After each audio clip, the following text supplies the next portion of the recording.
anak-anak yang jalan bebek tadi itu untuk bersujud kepada kiainya, untuk menyembah kiainya. Demi Allah saya yakin nggak ada niatan seperti itu, kecuali menghormati. Kemudian yang nyembah kiai sampai sujud-sujud kakinya dicium itu juga pasti orang NU. Kita tidak mengenal kiai dalam Islam. Ya, Islam nggak mengenal kiai. Kiai itu budaya Jawa. Bahkan keris aja disebut kiai. Aktor-aktor dan oknum-oknum habaib yang berlebihan, yang ekstrim, yang bahkan mengganti nama Tuhan menjadi Habib, itu biasanya berlindung di NU. Kemudian yang solawatan, pakai konser joget-joget banyak kan, ada lampu-lampu disco dan sebagainya, itu ormas yang mana kalau bukan NU?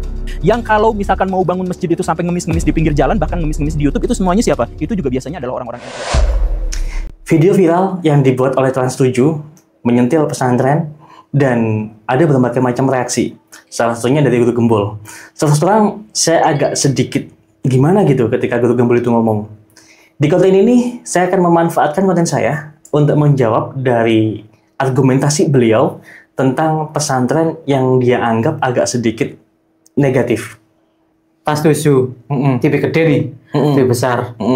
Bikin narasi, bikin cerita, bikin sebuah konten, katanya di pondok itu ada kayak feodalisme, Ya. perbudakan, dan yang disentil adalah Lirboyo. Oke. Pondok besar.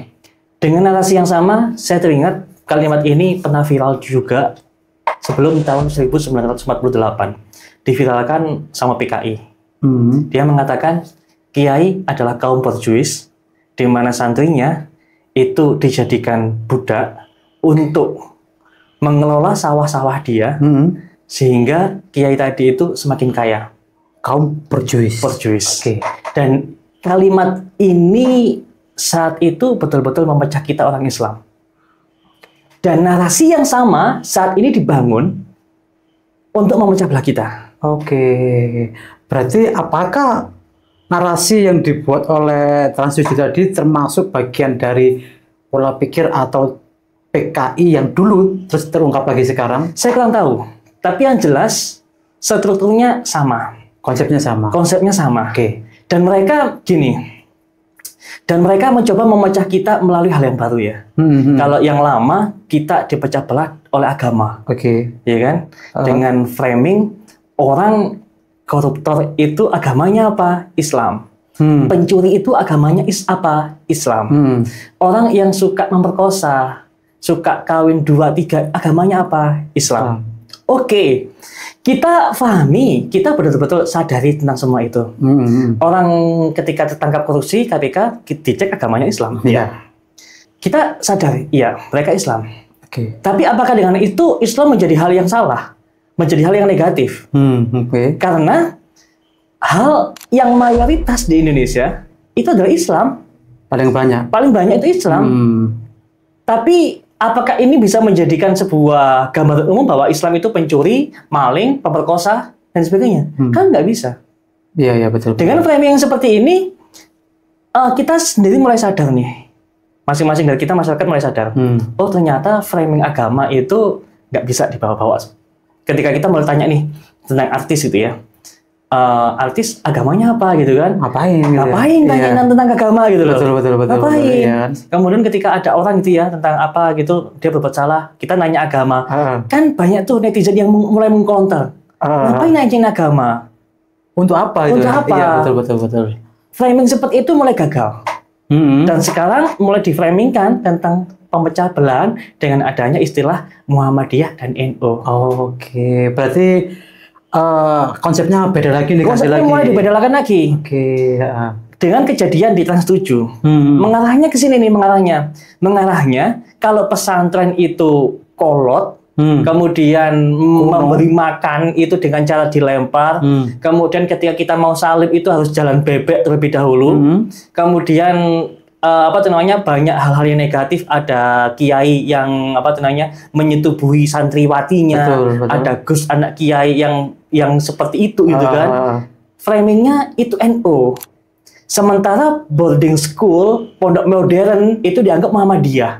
Kita seolah dipecah nih, iya kan? Ditabrakkan. Sementara konten-konten yang ada di TikTok itu ada bahasa kayak gini. Sekarang mulai sadar nih, kenapa saya nggak memasukkan anak saya ke pesantren. Saya lebih memilih ke boarding school aja. Loh, apa bedanya? boarding school asas dasarnya ya pesantren gitu loh. Oke, iya. Iya kan? Ya, betul. Kemudian mereka mulai membalik-balikkan. Ini Muhammadiyah, ini NU. Bahkan Guru Gembul bilang dengan logatnya yang luar biasa banget gitu ya. Orang mana nih yang merusak? Pondok mana yang merusak santriwatinya dengan memperkosanya, dengan menjutubuhinya? Dia mengatakan dengan lantang pondok NU. Kemudian dengan lantang pula dia mengatakan siapa nih yang bersolawat sambil berjoget-joget dengan lampu yang warna-warni? Dia mengatakan orang NU. Kemudian dengan lantang pula dia mengatakan orang mana nih yang ketika muktamar, ketika pemilihan ketuanya, kemudian terjadi gontok-gontokan, merebutkan kekuasaan, dengan lantang pula dia mengatakan orang NU. Orang mana nih yang ketika membangun masjid, dia meminta bantuan di jalan-jalan, dengan lantang pula dia mengatakan orang NU. Minta sumbangan itu ya. Saya berpikir sejelek itu orang NU. Toh bapak saya NU gitu loh. Bapak saya NU. Oke.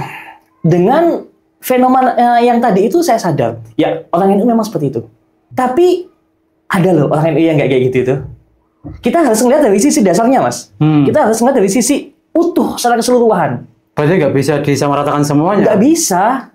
Sekarang pertanyaan saya, kalau ada orang yang sholawat sambil joget-joget, sambil musik sebagainya, ya itu orang NU. Kemudian siapa?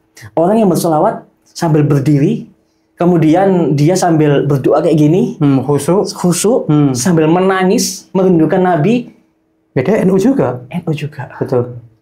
Kemudian pondok mana nih yang tua, yang sekarang sudah menelurkan alumni, kemudian dia sudah berkiprah di Indonesia ini, ya pondok NU, Mas. Iya. Kemudian ada nggak guru-guru ngaji di pedesaan yang mengajarkan Al-Fatihah, yang mengajarkan abata, yang mengajarkan berwudu, niatnya kayak gimana, tanpa dia peduli dia dapat gaji atau enggak? NU juga. Ustadz-ustadz di pedalaman, ustadz-ustadz di desa, siapa mereka? NU, Mas. Pernah nggak kita berpikir kayak gitu? Sementara Guru Gembul dengan lantangnya bilang NU dengan segala kenegatifannya, segala keburukannya. Pertanyaan saya, kesimpulannya jadinya gimana? Memang ada. Kenapa? Karena NU mayoritas di Jawa. Berarti apakah mayoritas malah gampang dipecah belah? Bukan gampang dipecah belah. Semakin banyak, semakin sisi negatifnya semakin ada. Sama kayak tadi, Islam, Islam ada yang mencuri, Islam ada yang memperkosa, Islam ada yang korupsi. Tapi apakah Islam seperti itu? Enggak. Iya kan? Karena dia lari dari ajaran dia. Sekarang nih orang NU dibilang NU negatif, ada pondok yang kayak gini sebagainya. Iya, tapi pondok yang lain tuh banyak gitu loh. Nggak bisa kita gambarkan bahwa NU itu seperti itu. Berarti bisa diambil kesimpulan kalau Guru Gembul ini memang kurang lebar, kurang banyak wawasannya, atau memang hanya satu sisi mungkin dia butuh engagement. Ya, kita pahami, kita sadari. Kita juga itu wajar ya. Maksudnya kalau kita butuh engagement, kita harus cari konten yang mungkin viral. Cuman di sisi lain secara pendidikan, secara pengetahuan, apakah bisa? Itu yang saya tanyakan. Guru Gembul, kalau kamu nonton ini, saya ingin menanyakan satu hal tadi itu. Kalau seandainya kamu butuh engagement, silakan. Itu hak kamu, tapi setidaknya mana kebijaksanaan kamu dalam mengolah sebuah data, dalam mengolah sebuah informasi. Iya sih, betul. Trans 7 nih digambarkan dengan begitu gegap gempitanya, iya kan? Saya akan jawab satu persatu. Kita jalan bebek hanya untuk salim kepada kiai misalkan.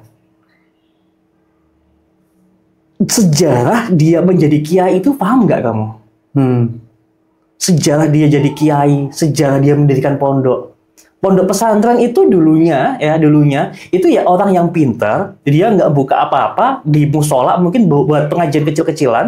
Akhirnya ada orang santri yang datang 1, 2, 3 sehingga jadi banyak, butuh tempat tinggal daripada daripada ngontrak, ngekos dia kan di warga sekitar. Kiai tadi itu mewakafkan sebagian daripada tanah dia Untuk tempat tinggal. Untuk tempat tinggal, untuk godaan bahasanya, untuk godaan dari mas santri-santri tadi itu. Yang membangun siapa? Mungkin pertama kali kiainya, kemudian selanjutnya dibangun sendiri sama santri, oleh santri itu sendiri. Kalau kita mau bilang bahwa semua kiai itu menjalankan bisnis pendidikan gitu ya, nggak usah buka pesantren, buka aja TK, buka aja SD, ya kan, sekolah pendidikan yang umum, yang modern, dan ini SPP-nya lebih gede daripada pesantren. Lebih mahal. Lebih mahal gitu loh. Bayangin aja mas, ada pondok pesantren yang SPP-nya cuma 400.000, SPP 1 bulan, cuma 400.000. Dia sudah dapat tempat tidur, dia sudah dapat makan pagi, siang, sore 3 kali, ya kan? Bahkan dia sudah diajarin ngaji, diajarin kitab kuning, 400.000 loh lengkap. Pertanyaan saya, sekolah umum mana yang bisa seperti itu? Kalau kita mau hitung-hitungan sekali makan 7.000, minimum 5.000. Iya. 5.000 kali 3 15.000. Kalikan 30 450. SPP-nya aja untuk makan habis. Di mana keuntungan kiai kalau kayak gitu? Kalau memang dikatakan katanya bisnis pendidikan kan? Kalau memang dikatakan bisnis pendidikan.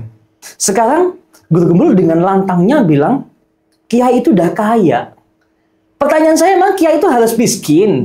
Kiai itu harus bajunya berlubang-lubang, mobilnya harus mewah, mobilnya harus biasa aja. Nggak apa-apa dong kiai mobilnya mewah, mobilnya gede, mobilnya bagus, rumahnya bagus, kan nggak ada masalah.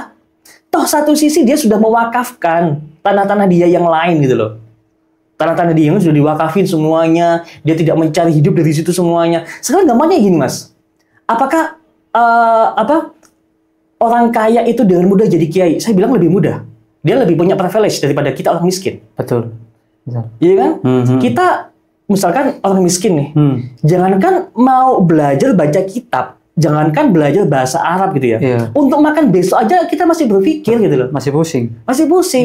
Makanya kenapa kiai kaya gitu loh. Bukan karena ada amplopan, bukan karena ini enggak, karena pada dasarnya dia sudah kaya gitu loh. Makanya dengan bebasnya dia belajar ini, belajar itu gitu kan.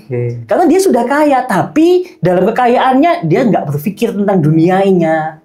Dia berpikir punya kekayaan bagaimana bisa bikin pondok, bagaimana bisa bikin masjid.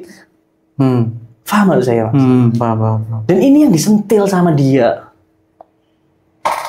Berarti memang kalau dikatakan kayak gitu, memang nggak semua pondok NU seperti itu mas. Iya kan? Jadi kita kan nggak bisa kayak mengeneralisasikan gitu loh. Nah, permasalahannya yang ada di Trans 7 dan si beliau Guru Gembul sendiri mengeneralkan semuanya. Ini yang menjadi permasalahan utama yang sehingga saya ingin membuat video ini gitu loh. Terus satu lagi nih mas, ini juga Guru Gembul ini yang ngomong, katanya pondok pesantren itu bukan ajaran agama Islam. Memang bukan. Memang bukan. Tapi pertanyaannya adalah, ada nggak saat itu ketika Nabi berangkat ke Madinah, hijrah gitu kan ya, sahabat ngapain? Tidurnya di mana? Belajarnya di mana? Ya di sekitaran masjid itu gitu kan ya. Di sekitaran masjid itu mereka ngapain? Bermukim di situ. Tinggal di situ. Tinggal di situ. Apakah itu bisa disebut pesantren? Kalau dasarnya sama, ya kan? Ada kiai tempat tinggal di suatu tempat, suatu desa, ada orang datang belajar gitu kan? Tinggal di situ. Tinggal di situ juga. Makan di situ kan? Iya. Pandangan kita dalam budaya kita itu pesantren. Pesantren dalam ajaran Islam nggak ada, betul nggak ada. Karena memang bahasa pesantren ya bahasa kita. Berarti cuman karena masalah bahasa aja. Ya, konsepnya sama. Konsepnya sama. Pondok ada nggak di kita? Iya pondok. Belajar dalam bahasa taklim. Iya. Bahasa kita ngaji. Sekarang pertanyaan saya, boleh nggak ngaji dalam Islam? Loh, kenapa enggak?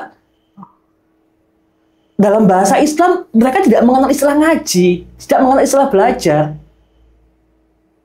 Tolabul ilmi dalam Islam. Iya kan? Taklim, ilmu. Itu mah tinggal bahasa aja loh. Kita tidak mengenal kiai dalam Islam. Ya, Islam nggak mengenal kiai. Kiai itu budaya Jawa. Bahkan keris aja disebut kiai. Kalau dalam Jawa. Iya kan? Mereka menyebutnya ulama, ustadz. Tapi di sini posisinya dirubah dari budaya tadi itu menjadi kiai, seorang manusia, alim, alamah, kemudian saat ini disalah-salahkan karena tidak sesuai dengan adat Islam. Oke. Kopiah, ada nggak dalam Islam? Nggak ada. Tuntunan sholatlah kamu sambil berkopiah. Nggak ada. Tuntunannya jangan sampai rambut kamu kena kepala, kena wajah, kena dahi. iya kan? Di Islam ada budaya kopiah, dipakailah untuk itu. Oke. Sekarang pertanyaan saya gini, kalau memang kopiah itu menjadi ciri khas orang Muslim, kenapa bergumul berkopiah? Kalau tidak mencirikan akhlak Muslim, Iya, oke. iya kan? Kenapa nggak pakai topi aja? Kenapa nggak pakai belangkon aja kayak saya? Kalau tidak ingin sebuah validasi saya Muslim, saya Jawa. Oke. Sekarang yang dipermasalahkan lagi, Kiai dapat amplopan oleh santri-santrinya, Iya, betul. yang jalan bebek tadi itu. Pertanyaan saya, salahkah? Saya jujur, di video dia menantang. Kalau memang iya, tunjukkan iya. Dengan di sini sebagai santri, mungkin santri yang kurang baik saya ya. Santri yang kurang baik, santri yang kurang bermoral. Saya jawab, ya ada. Tapi dalam sisi hati saya yang paling dalam, nggak ada tuh sebuah kewajiban harus 10-an, maksudnya 10%-an ke kiai dari gaji kita, harus sekian persen, nggak ada tuh. Tapi murni dari niatan kita ingin memberikan kepada kiai kita gitu loh. Sebagai bentuk tawaduk. Sebagai bentuk tawaduk, sebagai bentuk keinginan kita, penghormatan kita. Betul. Kiai bagi kita itu kayak bapak, kayak ibu, orang tua. Ya. kayak panutan kita.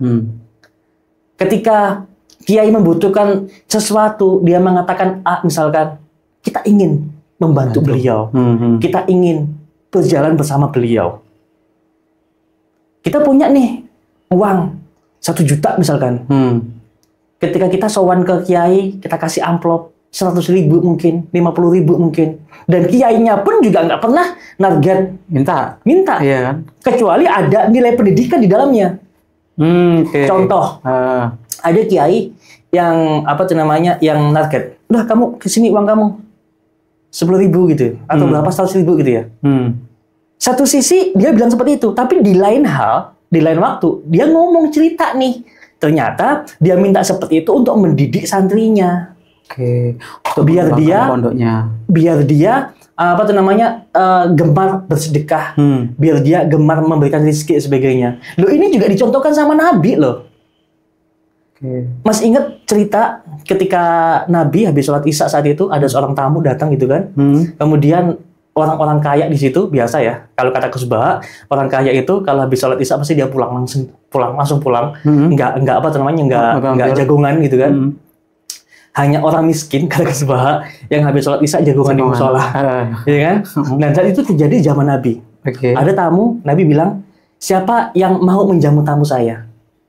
Yang berdiri siapa? Orang miskin. Kenapa dia tidak memanggil sahabat beliau yang kaya-kaya? Utsman, panggilkan Utsman biar menjamu tamu saya. Enggak, beliau enggak memanggil, tapi langsung memberikan seperti itu. Dijamu sama orang miskin yang bahkan untuk makan aja dia nggak ada gitu loh. Stoknya hanya untuk dia aja. Sehingga tamu tadi itu dikasih makan, lampunya dimatikan, sementara tuan rumah nggak makan sama sekali, cuma membunyikan piring biar terasa kelihatan makan. Kemudian besoknya apa yang kata Nabi? Tuhan tersenyum melihat kelakuan kamu. Yai banyak nggak yang bersifat seperti itu, yang memiliki niatan seperti itu, ingin mendidik santrinya, meminta uang sebagian. Kamu nggak pernah bersedekah. Saya mintain kamu. Kalau orang kaya banyak sering bersedekah, tapi dia meminta orang kepada yang miskin. Gitu. Satu sisi dia ingin mendidik dia, tapi kalau hal ini kita jadikan sebuah hal yang negatif, ya udah pemikiran kita yang negatif. Dijadikan bahan kayak apa? Pemikiran kita kembali ke ucapan kita. Kalau pemikiran kita negatif, yang kita ucapkan yang negatif. Kalau kita nggak pernah bersuudon, berhusnudon kepada sesuatu yang keluar dari mulut kita, ya itu tadi. Kemudian sebelum salim, itu jalan jongkok, jalan bebek dan sebagainya. Itu sudah dari dulu berarti Mas? Itu sudah lama. Sudah ada turun temurun berarti ya? Budaya lama. Jawa dari dulu ya kayak gitu Mas. Kerajaan dari dulu ya kayak gitu gitu. Sementara kita sudah terdistraksi dengan lingkungan sehingga budaya tadi itu hilang. Apa yang terjadi? Ya udah, kita menganggap hal yang seharusnya bagus menjadi framing negatif. Kenapa sih rumah Jawa kuno itu pintunya rendah? Biar kita merunduk, biar kita menghormati orang yang punya rumah, iya kan? Biar kita membungkuk. Sekarang kayak gini loh Mas. Islam nggak boleh sujud, nggak boleh rukuk selain kepada Allah. Iya, benar. Pertanyaan saya, ada nggak niatan anak-anak yang jalan bebek tadi itu untuk bersujud kepada kiainya, untuk menyembah kiainya? Demi Allah saya yakin nggak ada. Nggak ada niatan seperti itu, kecuali menghormati. Iya. Atas dasar hormat pada guru lah. Atas dasar hormat pada guru. Di Arab nggak ada Mas. Jangan bilang di Arab nggak ada, di Islam nggak ada. Karena memang budaya Jawa. Karena memang budaya kita, budaya Jawa gitu loh. Sama kayak Saman bilang kayak gini, kenapa orang Islam banyak yang koruptor? Kenapa orang Islam banyak yang mencuri? Bukan banyak ada yang mencuri. Kenapa orang Islam banyak yang berkelakuan jelek gitu ya? Karena kita ada di negara yang mayoritas Islam. Coba kalau nggak percaya, kamu tanya sama orang Korea Utara sana, ada nggak orang Islam yang korupsi di sana? Nggak bakal ada. Sesuci itu Islam di sana. Kenapa? Ya memang nggak ada gitu loh. Iya. Orang Islam di Korea Utara ada nggak yang korupsi? Nggak ada. Kita kalau membuat framing, kalau bisa adil gitu Mas. Iya betul. Adil harusnya kan. Kita mencari kejelekan NU. Oke, carilah kebaikannya juga. Simpel lah ya. Simpel, ya kan? Kalau saya mau menjelek-jelekkan nih gitu kan ya. Kalau kita mau di framing sama Muhammadiyah, jelekkan sama Muhammadiyah. Iya, Muhammadiyah punya rumah sakit banyak. Iya, Muhammadiyah punya sekolah yang banyak gitu kan ya. Tapi ada nggak orang Muhammadiyah yang mendidik anak-anak di desa-desa kayak tadi itu? Mungkin ada. Tapi nggak banyak. Tapi framingnya nggak ada. Mungkin ada, tapi framingnya nggak ada. Orang di desa yang mengajar ngaji itu kebanyakan NU. Dan mereka bilang, aku muridnya Yai Hasim. Mereka nggak pernah bilang dia Muhammadiyah. Perlu nggak ini kita framingkan? Ngapain? Buat apa ya? Gitu. Kita nggak perlu untuk membanding-bandingkan mereka. Membanding-bandingkan kedua ormas besar ini. Betul.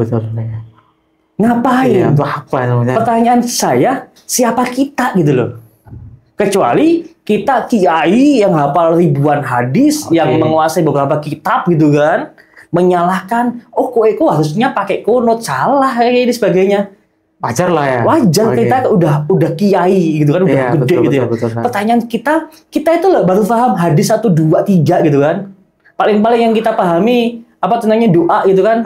Allahumma barik lana fima razaqtana, doa mau makan, sudah mau menilai mereka gitu kan. Sudah mau mengkafirkan. Itu kan gila Mas. Betul.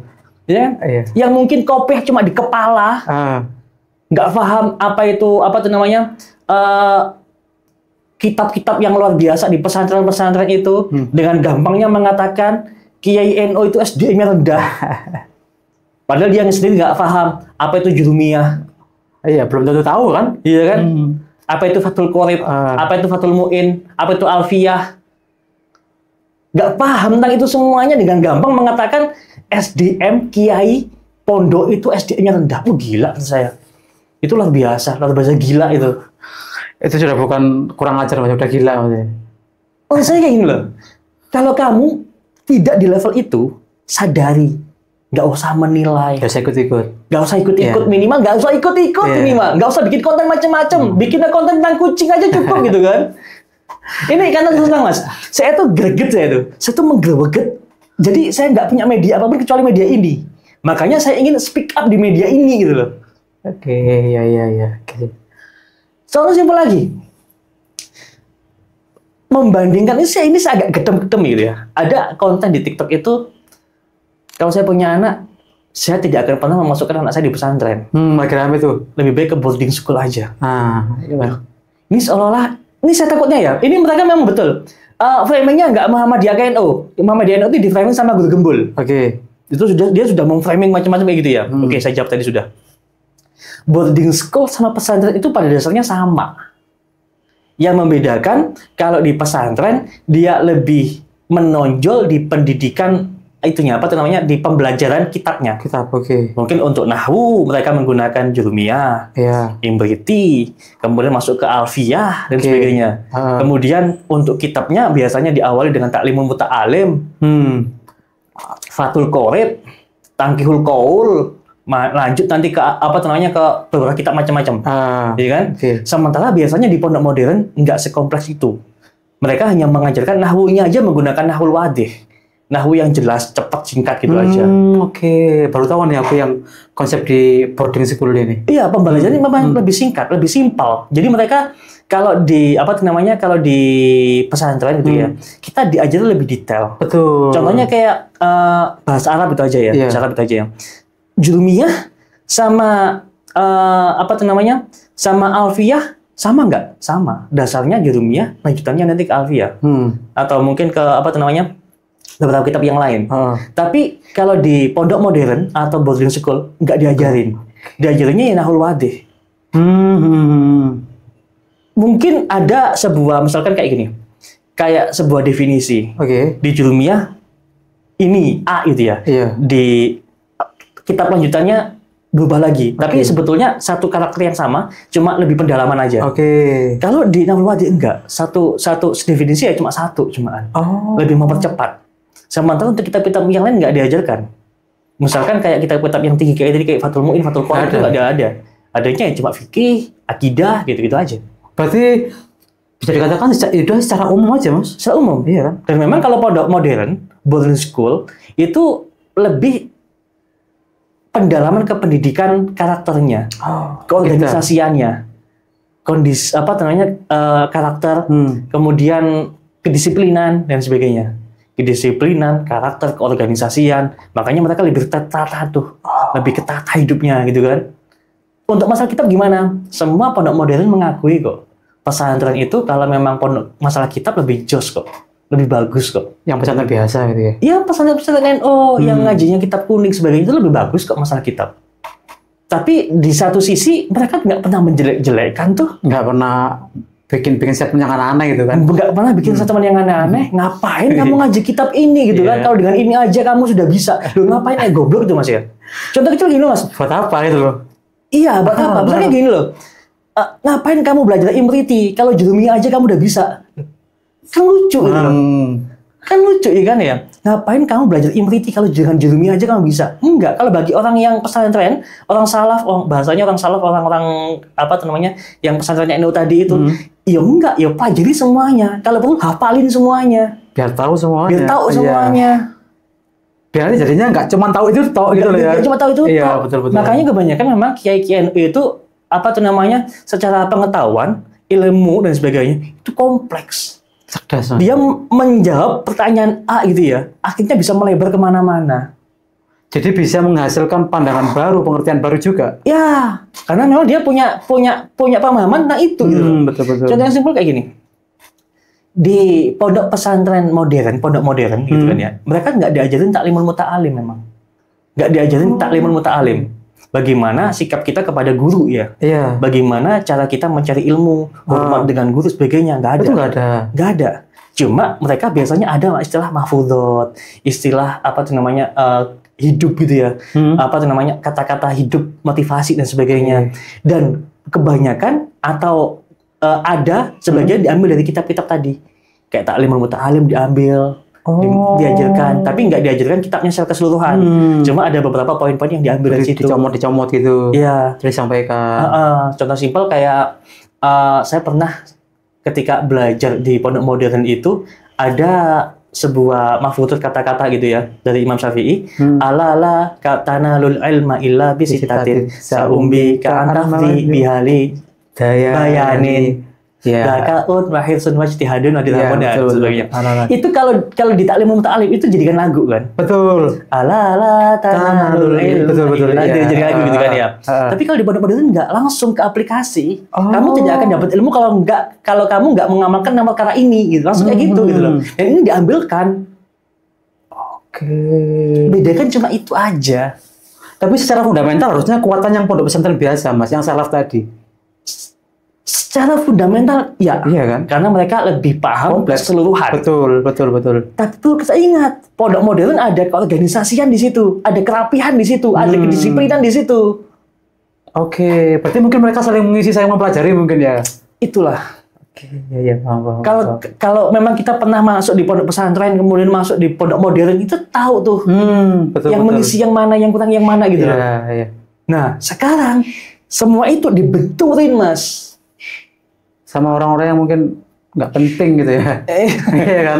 Maksudnya, ya udah, yang mereka yang ngaji, yang mondok aja, santai-santai aja. Kenapa kita yang harus? Iya betul. Kenapa kita yang harus gerak gitu loh? Iya.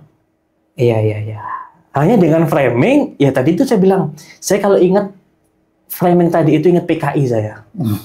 Iya sih, betul. Sebelum tahun 1948, PKI itu sudah memframing seperti itu. Sudah ada berarti Mas. Kiai itu adalah kaum berjuis, di mana seakan-akan Kiai itu seorang tuan tanah yang memiliki tanah yang sangat luas. Dia ingin tanahnya itu digarap dengan harga yang murah, makanya dia itu meminta atau menyuruh santrinya untuk mengerjakan.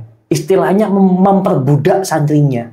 Sehingga pada tahun 1948 itu tercetuslah Madiun. Dan saat itu yang digembur-gemburkan adalah mereka akan mengambil sawah-sawah tadi itu dan dibagi secara rata untuk rakyat. Kan gila. Karena konsepnya komunis tadi itu ya. Iya. Itu kan gila. Dan sekarang karena memang seperti itu sudah nggak laku lagi, dibentuklah kayak gini dibenturkanlah dengan istilah Islam, agama, Muhammadiyah, NU, pesantren, boarding school. Pertanyaannya adalah kamu siapa? Gitu kan. Sehingga mempertentangkan mazhab. Iya kan.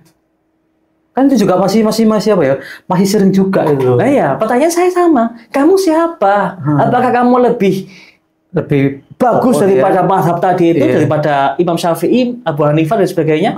Apakah kamu hafalan hadismu lebih canggih daripada mereka? Ngapain mempertentangkan? Udah taklid aja. Ikutin aja. Lakuin aja gitu aja. Simple kan? Iya, betul. Berpikirlah besok kamu makan apa gitu loh. Itu lebih normal. Lebih normal. Iya. Oh, saya tak kerja. Iya. Saya tak macul. Daripada harus memperdebatkan hal-hal yang seperti itu gitu loh. Iya. Biarlah hal-hal yang kayak gitu itu diomongkan sama kiai, para ulama yang memang kapasitasnya itu. Oke. Iya. Kalau memang konten kreator katakan, nah, ngapain bahas hal-hal yang lain? Fokuslah di ahli kamu apa tuh? Ahli kamu pendidikan sekolah, SD harusnya kurikulum ini. Mau mengkritiki kurikulum 13 atau kurikulum 14 atau 15, kritiki sudah. Ngapain bahas ke yang lain? Masalahnya itu, mungkin dia nggak punya basic di situ, Mas. Iya kan? Nggak mungkin pemahaman kan di situ. Akhirnya semuanya dipukul rata. Dan gobloknya lagi, konten kreator yang lain pada mengundang, ini tolol ini. Malah ikut-ikut. Tolol ini. Kalau seandainya nggak mengundang, nggak seperti itu, saya nggak mungkin speak up, Mas. Di video ini saya akan fokus ke kucing saya. Iya, mending bahas kucing aja. Gitu. Ngapain bahas sampai segitunya gitu loh. Tapi berhubung aja ada triggernya nih, wah, kayak iso. Saya terus agak panas saya itu. Pingin menjawab dengan apa? Iya sih, memang. Ya, sekarang mana Mas? Kita menganggap kiai itu adalah bapak kita. Kita menganggap kiai itu ibu, orang tua kita. Melihat mereka diciderai seperti itu. Dikatai seperti itu, dihina seperti itu. Anak mana yang rela? Anak mana yang nggak sakit Mas? Yang nggak sakit hati seperti itu. Kalaupun mungkin dari sakit hati kita mengatakan mungkin keluar istilah yang kotor, jancuk, istilah yang seperti itu sebagainya. Ada yang bilang pesantren, katanya pesantren kok dididik seperti itu. Bukan masalah pesantrennya, tapi kita mengucapkan kata-kata yang tadi itu memang karena ada penyebabnya. Ada sakit hati yang sangat mendalam, ada api, muncullah asap kayak gitu tadi itu. Seandainya nggak ada api, nggak ada asap, alumni Lirboyo, alumni pondok-pondok mungkin nggak mungkin speak up, Mas. Ngapain mereka speak up kalau nggak ada api, nggak ada penyebab? Untuk apa itu? Untuk apa? Justru harusnya mereka yang nggak pantas speak up, harusnya nggak usah speak up, nggak usah ngomong. Toh selama ini kita ya mungkin kita sebagai santri dolal, santri yang mungkin nggak baik, santri yang biasa-biasa, yang nggak taat-taat banget gitu kan, yang setiap hari kita cuma mikir kucing, mikir penjualan, mikir uang gitu kan ya. Kayak ke-trigger, iki guruku mbok ilokno ngono kan maksudnya apa gitu kan? Kita kan jadi terpanggil. Toh kalau misalkan sama kiai kita disuruh jihad sebagainya, kita berangkat loh. Walaupun mungkin keimanan kita masih nggak setinggi itu, nggak sekuat itu. Nah, itu orang Indonesia kayak gitu, Mas. Orang perang Badar aja ketika zaman Nabi juga seperti itu. 1000 musuh berapa cumaan? Pasukannya Nabi Muhammad. Pasukannya sahabatnya Nabi. Iya itu. Iya kan? Iya. Pedang cuma berapa? Gantian main pedang. Berangkat sambil gerundel, sambil gerundel. Tapi budal gitu loh. Betul, dalam hati kita kok gini sih gitu kan ya? Kok apa ya menang gitu loh? Apa ya menang? Tapi kita tetap jalan. Tapi kita tetap jalan. Ya manusiawi itu. Manusiawi. Ya kita sama dalam kondisi kayak gini. Betul. Ya. Kalau seandainya kita disuruh kita berangkat walaupun dalam hati kita gerundel dan sebagainya. Posenya. Ngapain kan teman? Ini manusiawi. Jadi untuk teman-teman Guru Gembul khususnya, jawaban ini semoga kalau sampai menyadarkan kok kayak harapan saya terlalu tinggi. Menyadarkan seseorang itu hidayah Tuhan. Sementara ini adalah sebuah jawaban untuk teman-teman semuanya. Semoga memiliki gambaran sudut pandang yang lain dari yang selama ini disajikan sama konten kreator. Saya Kang Samsul sama Mas Ferry, makasih banyak. Assalamualaikum warahmatullahi wabarakatuh. Waalaikumsalam warahmatullahi wabarakatuh.